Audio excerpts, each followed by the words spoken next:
نور محترم مسلمانانو، نن د جمعې هغه مبارکه شپه ده، په کومه شپه چې یو خاص وظیفه کولی شي.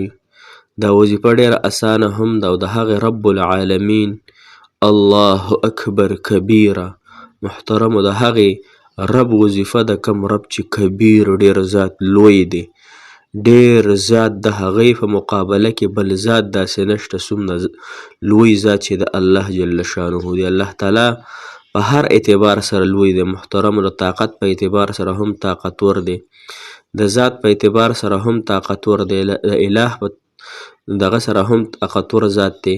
نو کوم انسان چې د الله جل شانه د دې لوی نوم وظیفه وکړي نو دا ډېر زیات برکتي نوم دی محترم مسلمانانو. الله تعالی به ستاسو دې سره حاجات پوره کړي، ستاسو مقاصد به الله تعالی اسان کړي.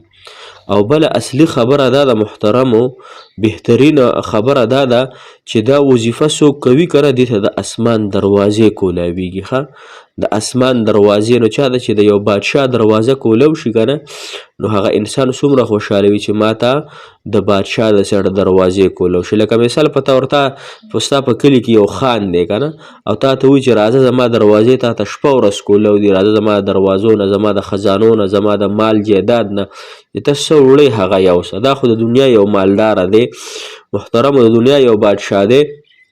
څوک چې د بادشاهانو بادشاه چې د هغه د اسمان دروازې چې ځمکې نه واله اسمانه پورې 500 کاله مسافحت ته مزل دی، د ځمکې نه اسمان ته 500 کاله مزل دی، څوک نشي ختلی. الله جل شانه چې وغواړي نو ختلی شي محترم مسلمانانو.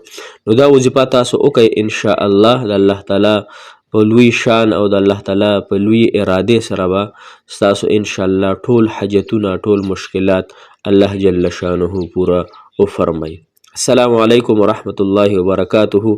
ډېر معزز او محترم او قابل قدر مسلمانان رونو خویندو، هغه مسافر کم چې بهر وطنونو کې بهر هیوادونو کې زندگی تیروي، مسافر دي، زما رونه خویندې دي، او الله تعالی دغه مسافرو له ډېرې اوږدې زندګیانې ډېرې خوشحالۍ ډېرې کامیابۍ ورکړي. یو خبره دې منځ کې ذکر کوم محترمو، زما دا غږ چې څوک هم اوري که نه، تاسو درخواست دی که څوک ګوره آنلاین سبق ورته وایي، که څه شی ورته وایي که نه، نو انشاءالله موږ سره رابطه کوئ.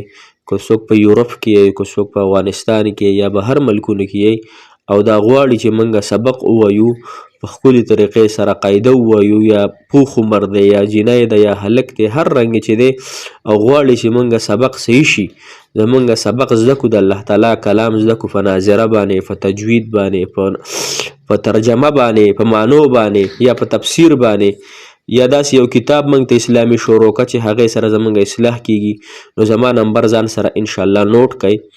ګوره دغه بچي هم الله تعالی ستاسو دپاره سرمایه کاري انشاءالله وګرځي. نو خاص کر یورپ کې چې کوم خلک دی زما ویډیو اوري، نو هغوی ته درخواست دی زما د واټساپ نمبر به د ویډیو کې تاسو ته ښکاري انشاءالله، دا ځان سره نوٹ کړئ.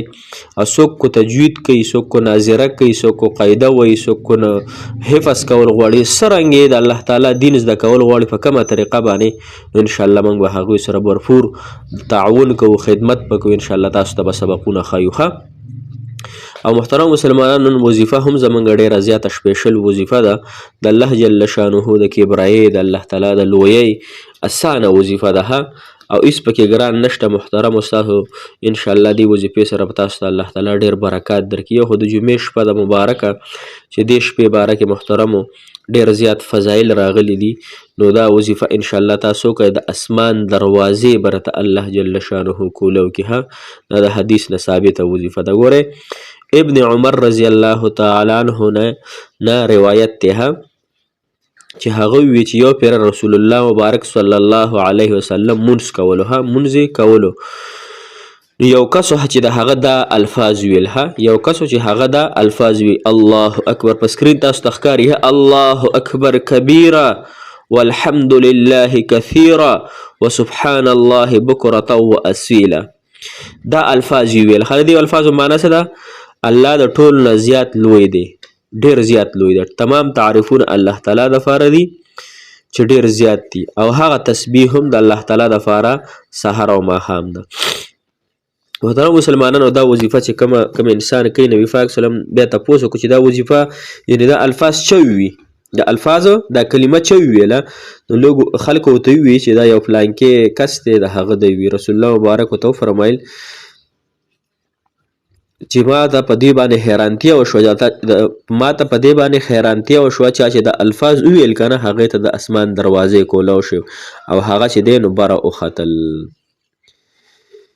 نو محترم مسلمانانو دا وظیفه ډیره زیاته اسانه هم ده او انشاءالله د اسمان دروازې به راته الله تعالی کولاوي.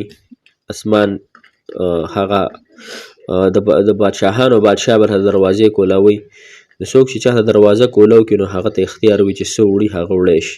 نو که تاسو اوس د حاجت دپاره یې کوئ، که د بیمارۍ دپاره یې کوئ، که د قرضونو دپاره یې کوئ، که د اولاد دپاره یې کوئ، که د محبت دپاره یې کوئ، یا ستاسو په زندګۍ کې کم حاجات دې نه پوره کېږي د هغې دپاره یې کوئ. ستاسو څومره حاجات به وي هغه د الله تعالی په نس کې د ذرې برابر نه دي محترمو. خو الله تعالی ګوره الله تعالی فرمایي که نه چې د آخرت په باره کې ما نه غواړئ نو زه به درله درکوم، خو که د دنیا په باره کې ما نه غواړئ نو زه به ستاسو مصلحت ته ستاسو زندګۍ ته به ګورم، دې ته به ګورم چې ستاسو دې کار کې خیر شته او که نه شته، دا کار ستاسو قسمت او نصیب کې شته او که نه شته، دا کار ستاسو په تقدیر کې ما لیکلی او که نه. الله تعالی ګوره زموږ تقدیر مخکې نه لیکلی دی، خو بیا خلک وایي چې بیا نیک اعمال د څه ضرورت دی. نو الله تقدیر لیکلی دی خو موږ ته الله تعالی عقل سوچ سمج راکړی دی چې نیغه لار به اختیارو او الله تعالی سره به خپل تعلق برابرو. نو دغې طریقې سره انشاءالله دا تاسو د جمعې په شپه باندې وکئ، یا د هر فرض منفس یې وایي چې څو کارته تاسو ویلی شئ او یا د جمعې په شپه باندې ورسره یو 2 رکعاته نفل وکئ، تهجد لمونځ وکئ. تهجد باندې ما بله ویډیو اپلوډ کړې وه. ګوره براه راز د الله تعالی د غوښتلو ذریعه څه شی دی؟ مونځ دی. مونځ براه راز ته وظیفې کې هغه قبلیږي یا نه قبلیږي د هغې د الله تعالی ته علم دی. ته په څنګه طریقه کې او که نه کې هغه الله تعالی ته معلومه ده که نه. خو کوم انسان چې مونځ کوي الله تعالی فرمایي دا براه راز د غوښتلو ذریعه ده. لکه براه راز چې ته یو بادشاه نه دنیوي بادشاه نه یا دنیوي سړي نه براه راز غواړي، یو خط لیږل وي، یو ټلیفون کول وي، صحیح شوه که نه، او یو براه راز غوښتل وي الله دا کار مې وکړي، الله دا به ته کې، الله کو زه چرته لاړ شم، الله ستا د ځمکې نه چرته لاړ شم، ستا د اسمان نه که مخه وتښتم، الله سره در نه بل در نشته دی. الله نو چې ستا در نه بل در نشته دی، الله ستا د اله نه بل زما اله نشته، ستا د معبود نه زما بل معبود نشته، نو الله زه کوم خوا لاړ شم، ما ته ته لاره وښایي. الله تعالی ته عاجزۍ سره دغه شان فریاد کوئ، سوال کوئ، ژړا کوئ، عاجزي ښکاره کوئ، ځان کمزوری ښکاره کوئ، ځان بیکاره ښکاره کوئ او الله تعالی نه غواړئ نو الله تعالی په دې خوشحالیږي چې موږ ځان کمزوري ګڼو. موږ کمزوري یو، زموږ حقیقت د نطفې دی، من نطفة خلقه، د نطفې د هغه ساسکي چې وجود نه خارجه شي نو انسان باندې غسل واجب وي، او چې کله په کپړه باندې دغه نطفه ولګي د انسان کپړه ورسره بالمازه کېږي. نطفه به تاسو پیژنئ دغه د منی څاڅکو ته وایي. نو لهذا دغه وظیفه انشاءالله زموږ سر ته رسي. دغه طریقې سره دا وظیفه تاسو وکړئ انشاءالله الله تعالی مو خوشحاله او آباد ساتي، الله تعالی مو کامیاب